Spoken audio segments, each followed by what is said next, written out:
welcome in and welcome back to the channel. My name is Danny, and today we're going to be looking at the Devil Wears Prada for the very first time. I've actually never seen this movie. I don't know why, but from what I hear, it is fantastic and an absolute classic.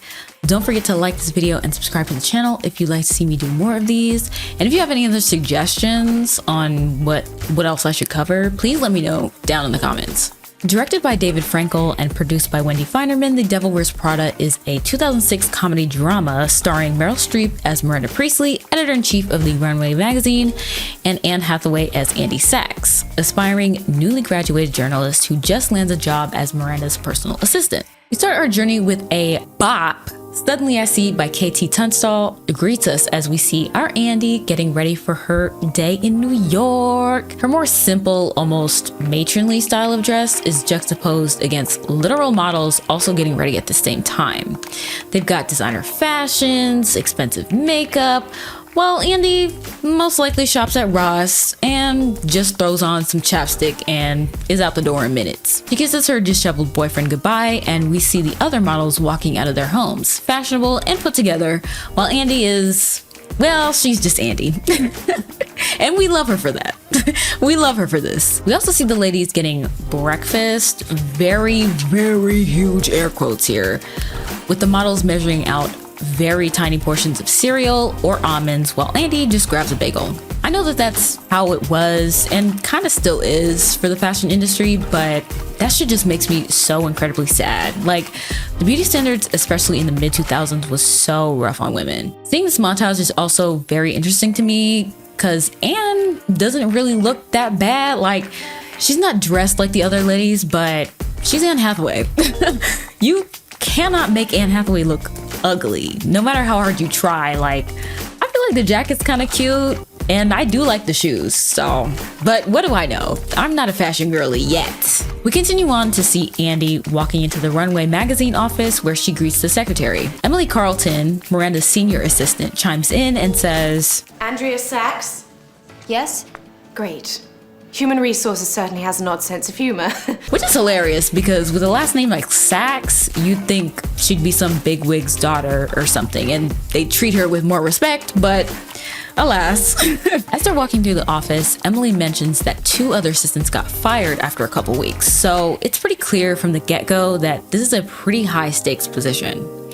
Anyone who works a year for Miranda is able to get a job at any magazine they want, and Emily notes that 1 million girls would kill for this job. I'm trying to think to myself if I would ever work in a magazine like this. Like, I would love to learn more about fashion and new trends and whatnot, but it seems like such a demanding workload. I really don't know if I can handle it. Continuing on, Andy says she'd love to be considered for the position, but Emily laughs her off, saying, Runway is a fashion magazine, so an interest in fashion is crucial. Andy then asks what makes her think she's not interested in fashion, and I can't lie. I laughed a little bit at that, cause like, girl, please be serious. Like, I know I said the jacket was cute earlier, but the outfit underneath, it's not eating. I'm sorry, it's not. Emily's phone rings and she immediately starts panicking, calling someone else to notify them that Miranda is here early. Everybody starts running around and panicking. Emily is getting her spring water ready for her to come upstairs. People are putting away papers, changing their shoes, putting on makeup. Like, it's a whole production. Miranda is walking through the building. People don't even look in her direction. She gets on the elevator with one girl. The girl gets off and literally says, sorry. Like, huh? I want to have this much power over people. Just give me a sliver of that and I'm taking over the world. Miranda finally reaches the Runway magazine floor and everybody is avoiding her. This is madness. They see her and turn the other way. What the hell is happening? She's rattling off so many things for Emily to do. Like, my head is spinning. I would not be able to be a personal assistant for anybody. I would quit after a day if I had a boss like this. Andy is sitting in Miranda's office just as gobsmacked as I am, listening to this, and Miranda asks who she is. Emily says nobody, but then explains HR sent her for the newly opened assistant job. But Miranda says, Clearly, I'm going to have to do that myself because the last 2 you sent me were completely inadequate, so send her in. And completely gags her. She said, that's all. Yeah, you're dismissed, Emily. Have fun with all that bullshit work I just gave you. Andy walks into Miranda's office and pleads her case for the assistant job. Miranda then states that Andy has no sense of style or fashion, and we get this iconic exchange.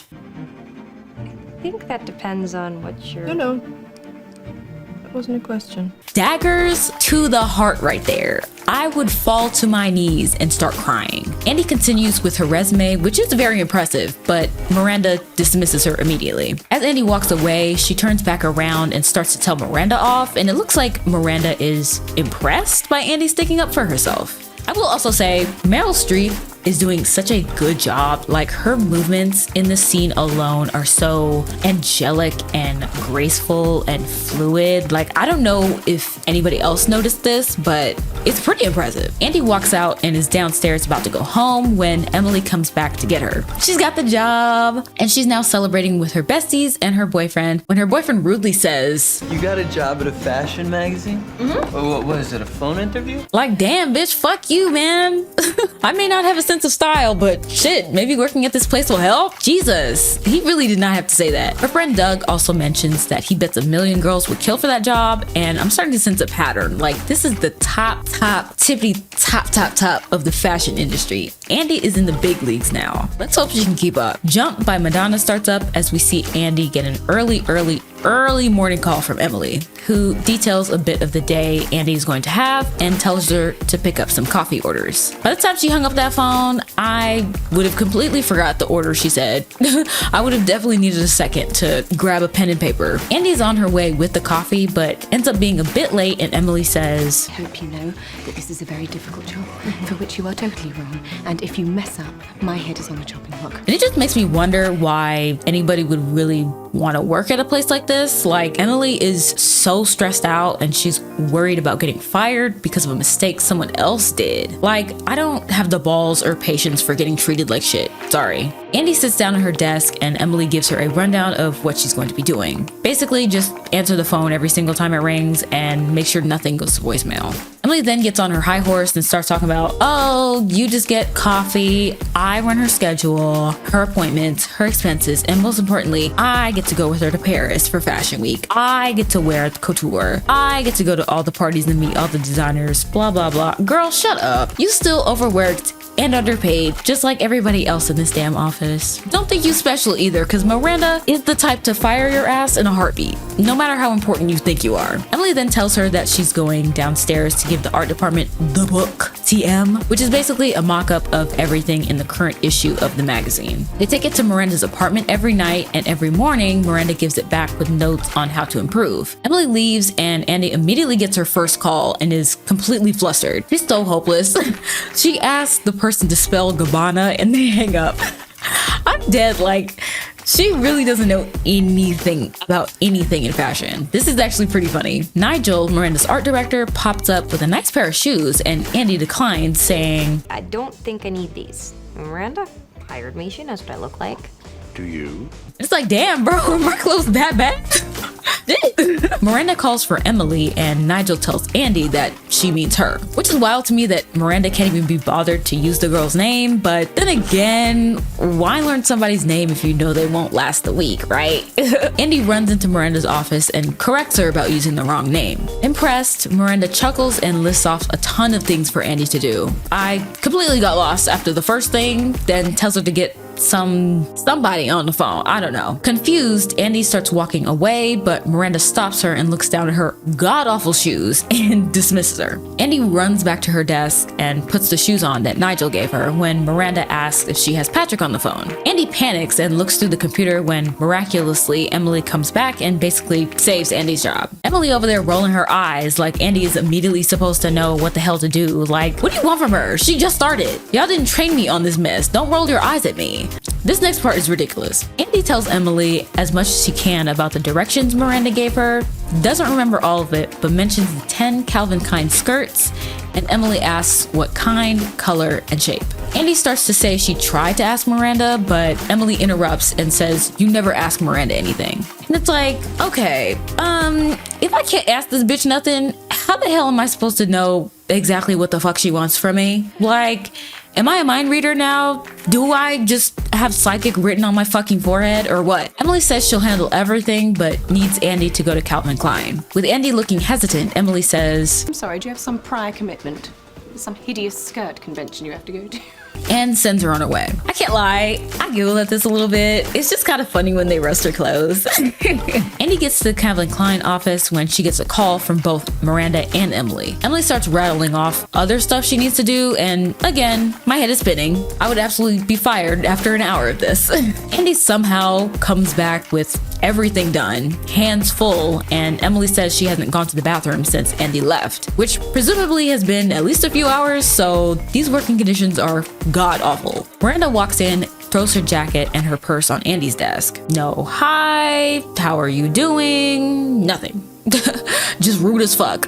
As Andy and Emily get her stuff, Emily tells her that they have a meeting at 12:30 and people are going to be panicking, so the phone is going to be ringing like crazy. She explains this meeting is where the editors bring in options for a future photo shoot, and Miranda is going to pick everything for the next magazine issue. Emily heads off on her 20-minute lunch, which should feel illegal, right?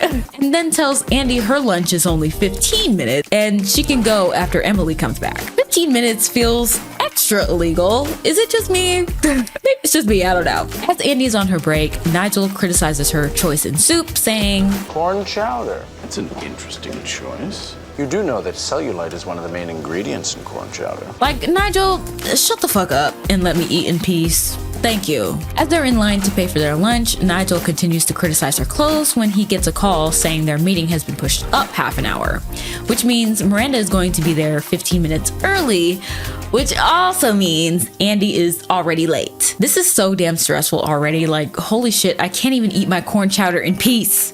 Please. Nigel and Andy head back upstairs for the run-through meeting, and already Miranda hates everything. One of the coworkers picks up 2 of the same color belt, and Andy laughs, saying the belts look exactly the same to her. This is when we get the iconic cerulean speech, where she basically calls out Andy for not taking all this fashion stuff seriously, and I really wish I could play the whole thing for you because my little description does not do it justice at all. Meryl Streep delivers this monologue so expertly, it's incredible. We move on to see Andy's boyfriend making a sandwich as Andy complains about the job. Honestly, I kind of agree with this too. Like, at the end of the day, that's really what any industry is about. It's to sell you shit, and it's disingenuous and exploitative, so I get what she's saying here. Andy then says she just has to stick it out for a year and she can do what she came to New York to do. She will not let Miranda break her.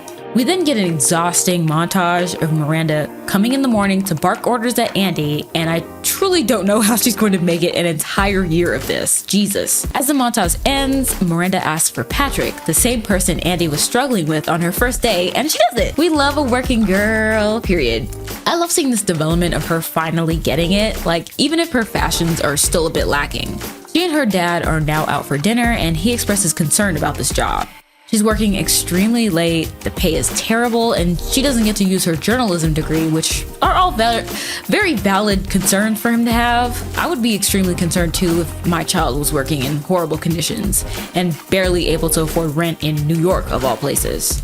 Though Andy is right in saying that working at this place opens a ton of doors for her in the future, so I do get why she'd want to at least stick it out for a year and see where it takes her.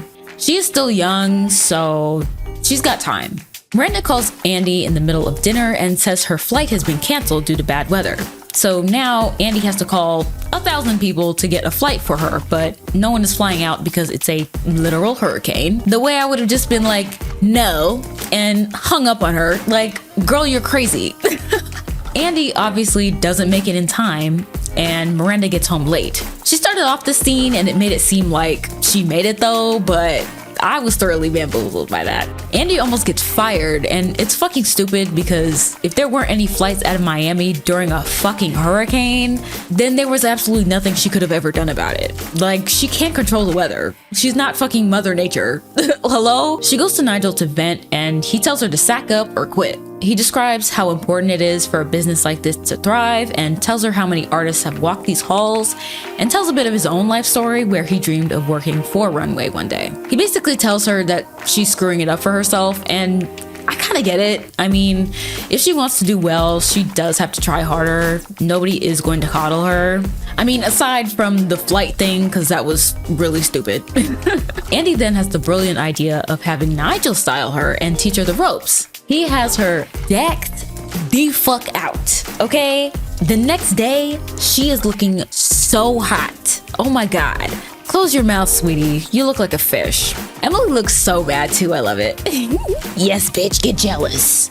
Andy goes to pick up Nate, her boyfriend, from work, and he has to do a double take. We next see Andy crossing the streets in the morning to Vogue by Madonna, and every single outfit hits, especially the brown trench coat and brown dress combo. Oh my God, this is what I call fashion. This is what I call fashion, period. She walks past Miranda one morning, and Miranda is looking very impressed. I love this for Andy. Come on, fashion girl. Come on, fashion girl. Next, we see Andy and her friends meet up for dinner, and Andy has generously brought them gifts. This moment with Lily is so hilarious. Like, she's so me. I couldn't take a gift from somebody, but I'm definitely gonna be playing with it as soon as you hand it to me.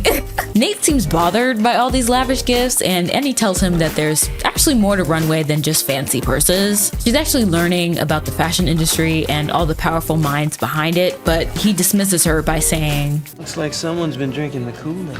which I don't like, because she's finally excited about something. Like, she's finally excited about her job, and he takes this as an opportunity to shit on it in front of her. He needs to just support her endeavors and stop acting like a piece of shit. Andy's phone starts to ring, and Nate takes it from her. Lily then takes it from him, and as Andy is scrambling to grab it, Lily tosses it to Doug like they're playing some fucking hot potato. And I just have to say, her friends ain't shit. Just point blank period, her friends ain't shit. Treating Andy like this when she just gave y'all gifts is so low down and petty. She could really get fired if she doesn't answer that phone in time. So I'm just sitting here confused why her friends just don't get it. Nate for sure is going to be complaining if she loses her job, because then she'll have no income coming in and it'll be his fault. So fuck them, and she says as much as she leaves the restaurant.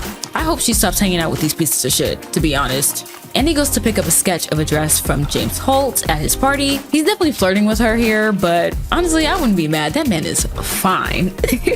He gets her a drink, and she stays at this party that he's having. She meets writer Christian Thompson at the bar, and they start talking about their writing. He offers to read some of her work, and she explains that she's working as Miranda's assistant. He immediately changes his tone, weirdly enough, and says she won't make it as her assistant. And this is so weird to me. Like, what do you mean I can't do this job? Like, I've been doing it just fine up until now, so fuck you, man. Like, Andy dips out on his ass, as she should, period. In the morning, Miranda calls for Andy and tells her they need to meet with James Holt to preview his collection. Nigel explains the way Miranda judges these looks, and as they're looking through James's collection, it's not looking good. She hated everything. And honestly, I hated everything too. His stuff is atrocious. As they exit James's office, Miranda gets in her car while telling Andy a few things she needs done, but Andy's already on top of it all, impressing Miranda. Miranda then tells her that she'll be delivering the book TM to Miranda's house. This is also the first time we hear Miranda say Andy's name instead of calling her Emily, which definitely means she's doing something right. Emily, hearing this, is annoyed but tells her the exact process of delivering the book TM to Miranda's house. She has to wait until 10 o'clock, deliver Miranda's dry cleaning with the book TM. She will let herself into Miranda's townhouse and make sure not to talk to anyone, look at anyone, or make herself known. She must be invisible, as Emily puts it. Wild that she has to do all this for a damn book, but okay. Seems easy enough, I guess. Emily then says Andy has to leave the dry cleaning in the closet across from the staircase and leave the book TM on the table with the flowers. And this is such a setup. Like, look at this shit. Look at this shit. Like, Emily is not... She's such a bitch. I hate this. As Andy is struggling, Miranda's daughters actually help her out with the dry cleaning, but they're trying to trick Andy into giving them the book TM. Andy's dumbass actually listens to this and falls for it. Like, girl, what are you doing? That is not what Emily said to do.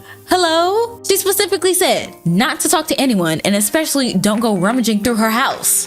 She goes upstairs and hears Miranda and her husband arguing. He's upset that he had been stood up at a restaurant waiting for her. They catch Andy and Miranda literally looks like she's about to have a fucking mental breakdown. Like, bitch, what the fuck are you doing up here?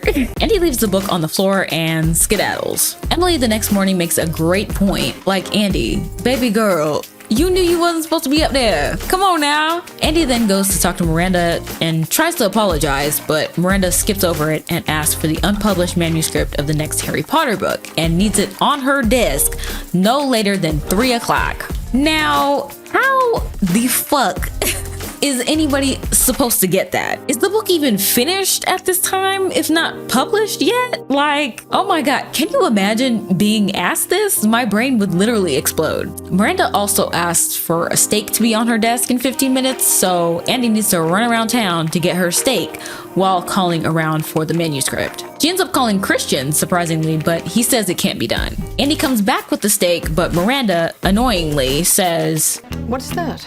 Oh, I don't want that. I'm having lunch with Irv. I'll be back at 3. I was like, bitch, this is what you asked for. What do you mean you don't want it? Hello? I'm literally so irritated for Andy right now. Miranda threatens Andy about the manuscript again, so Andy decides she's done. She calls Nate and says that she quit. But hold on, she gets a call from Christian, who says he got the manuscript for her. Christian coming in clutch. He was an asshole before, but he's an angel now. He makes it just in time back to Miranda's office. Miranda, however, asks why she only has 1 copy, to which Andy says she made 2, covered, reset, and bound. The one on her desk is just an extra to have on file. Miranda asks where the other 2 are, and Andy says, There was the twins. On the train on the way to Grandma's. Yeah, that's my girl. I know that's right. Miranda has been gooped and gagged. She's literally never had a better assistant. Not even Emily could have done that, period. Andy then goes back home and reveals to Nate that she actually hasn't quit. He's extremely bitchy about it, and I really just want to know what his problem is. Like, why are you not happy that your girlfriend still has a fucking job? Like, hello, is it me? Like, I don't know. At least she's still bringing in money to pay these damn bills. Like, what the fuck is his problem? In a meeting, Miranda and the crew are discussing the next issue when Emily comes in coughing and hacking over everybody, and as she walks back to her desk, she tells Andy she can just drop off Miranda's Fendi bag and go home. As Andy is walking out, Miranda calls her back and tells her that she and Emily have to work the benefit that night because Emily is far too sick to do it by herself. Andy has to learn the entire guest list by tonight, and it's also Nate's birthday party, so naturally she's gonna end up missing it. Andy shows up at the benefit looking beautiful and meets with Emily. Poor Emily, I really just want to give her a hug and a cheeseburger and just send her home. Like, oh my god. Emily struggles a bit remembering names, so Andy helps her out. As Andy is leaving the benefit, she runs into Christian, and he flirts with her a little bit. He's kind of cute, and it's nice of him to offer to read her stuff and recommend she meet an editor friend of his. As I predicted, Andy was late to Nate's birthday party. He's pissed. He tells her she looks pretty and goes to bed. And to be honest, I don't really care too much for Nate, so he can go to bed mad. Who cares? Honestly. We next see Andy bringing the book, TM, to Miranda's house, and to her shock, Miranda calls for her. Miranda then tells her that she's going to Paris Fashion Week and not Emily. Andy at first refuses, but Miranda tells her if she doesn't go, then she'll assume Andy isn't serious about journalism, and the choice is pretty clear at this point. I get why Andy would want to decline, but girl, put yourself first. Dean Miranda Priestley sees potential in you and wants you to go to Paris with her. Take that and run with it. Fuck Emily, she's been rude to you the entire time you've been there. Like, let me start packing my bags. Now Andy is walking around New York all sad, trying to make this decision, but it's like, what is there to decide? You're going to Paris. Are you kidding? The next morning, Andy is in the office early when Miranda walks in. She's been throwing her jacket and purse on Andy's desk since she started working there, but now that Miranda respects her, she throws her jacket and purse on Emily's desk. And we love this development. I'm so here for this.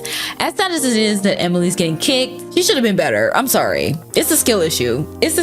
I'm sorry to say it. Sorry. Andy sits at her desk and Miranda comes over to remind her to tell Emily that she's not going to Paris. Yikes. This is going to be very awkward. She calls Emily and as she's on the phone, she literally gets hit by a car. And I'm just sitting here like, huh? Like, what the fuck? Like, what is this movie, dude? Like, everything is so all over the place now. So Andy meets her at the hospital and still tells her Miranda ain't taking her ass to Paris.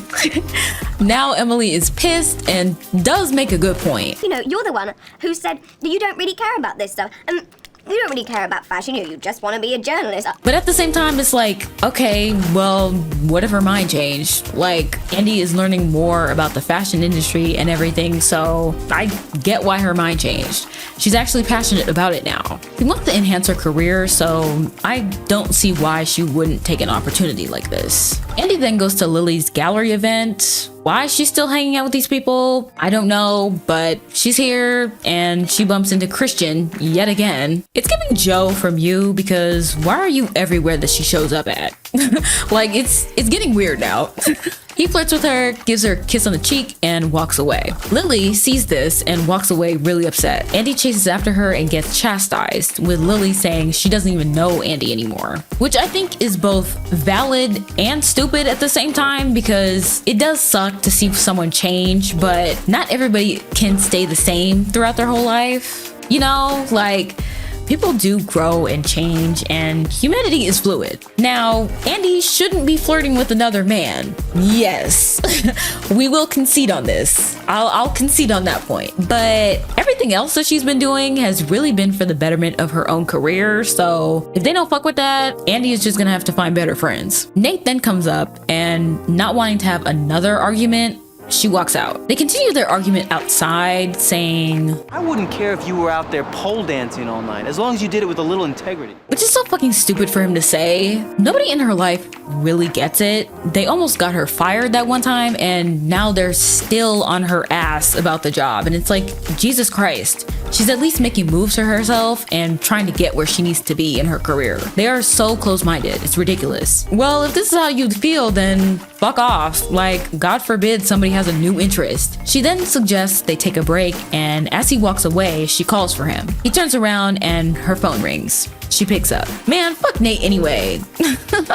Like, anybody named Nate is always going to be an asshole. Euphoria taught me that. We move on to Andy in Paris, and I'm so glad she went. She's doing so much better for herself. She doesn't need that dead weight. And these fashions are absolutely gorgeous, especially this black and white flowy piece. Andy is out here meeting designers and getting in these spaces. I really do truly love this for her. And here go Christian the stalker. He asked her to dinner and says, But there is the problem of le boyfriend. and he figures out that they are no longer together. He says he'll call her about dinner, and she runs off to catch up with Miranda and Nigel. Back at their hotel room, Andy catches Miranda looking a bit disheveled with red eyes on the couch. She says they need to go over the guest list for the luncheon. She moves Snoop Dogg to her table, says it's because her husband Steven isn't coming, and reveals that he wants a divorce. Her busy life has really gotten in the way of her second marriage, and she wonders what all the papers are going to say about her. She couldn't care less about them though, as she's worried more about her daughters. And I truly love seeing hardened characters like this humanized in such a real way, and I feel like Meryl really brings the nuance and depth to this character. Like, this is really peak cinema. Andy then apologizes and gets dismissed for the night. Nigel comes by to Andy's room and he compliments her on her outfit, something that she herself put together. The student has officially become the master. We love to see it. He then brings out some champs for the both of them to celebrate his new job. Apparently, he's going to be working with James Holt on a new business venture. This is something he's been wanting his whole life, and he will finally be able to take control of his own life and his career. Love this ending for him. We cut to Christian and Andy on their date, and they actually have really good chemistry. I never saw it for Nate and Andy, but I think Christian is a better match for her. Maybe it's just that he's more charming, I don't know, but he works for me. And I'm taking all this back because next we see Andy in Christian's hotel room where she finds a mock-up of Runway, and he tells her Miranda is getting replaced. She's getting replaced by one of Miranda's rivals, with Christian as a partner to run all the editorial content. So basically, Andy and Miranda got played. I know know it's business and this is how that shit operates, but this is so low down and dirty. And with all that Miranda is going through, fuck you, Christian. So Andy leaves and tries to get to Miranda to tell her the news, but she's immediately dismissed. She finally tells Miranda at James Holt's party, but Miranda suspiciously ignores her and moves on. I'm thinking maybe she already knows, but wants to hold a brave face until after the party. We'll see. Miranda starts to speak at Holt's party and reveals that instead of Nigel being president of James Holt's runway, they were all in cahoots and made Jacqueline, Miranda's rival, the president, so she doesn't take over as editor-in-chief. Nigel gave up the presidency so Miranda could keep her job. I could cry. Like, he was so excited for this too. I would like to believe that eventually he'll get his chance. That's my headcanon.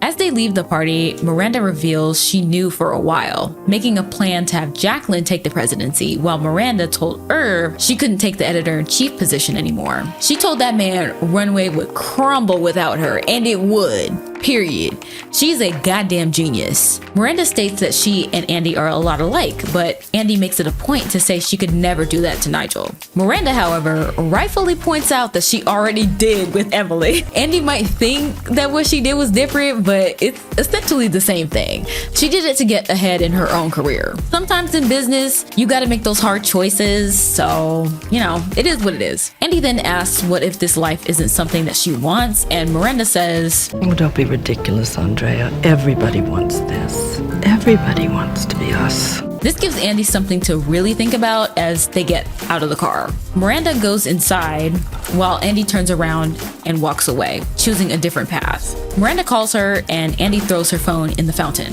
ending her career with Miranda, ending her career at Runway. We next transition to Andy in New York apologizing to Nate, saying he was right. They get back together and she says she has a job interview. Miranda gives her a great reference for this journalism position, and Andy calls up Emily to give her all her Paris clothes. We end on Miranda and Andy giving each other one last look as they each go back to their own lives. Okay, couple thoughts.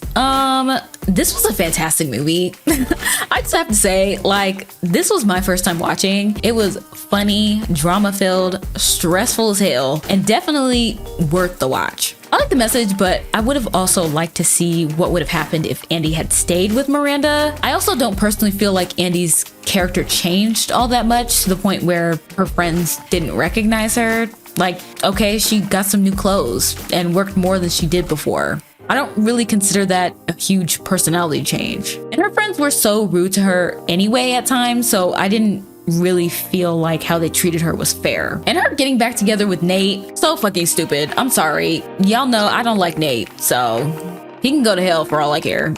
Meryl Streep, icon. Anne Hathaway, icon. Stanley Tucci, icon. Like, we really got some legends in the cast here.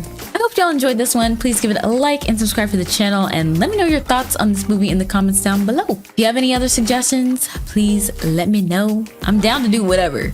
Because I like doing these little recaps. I like doing these. I'm sorry, this is fun as hell. Peace.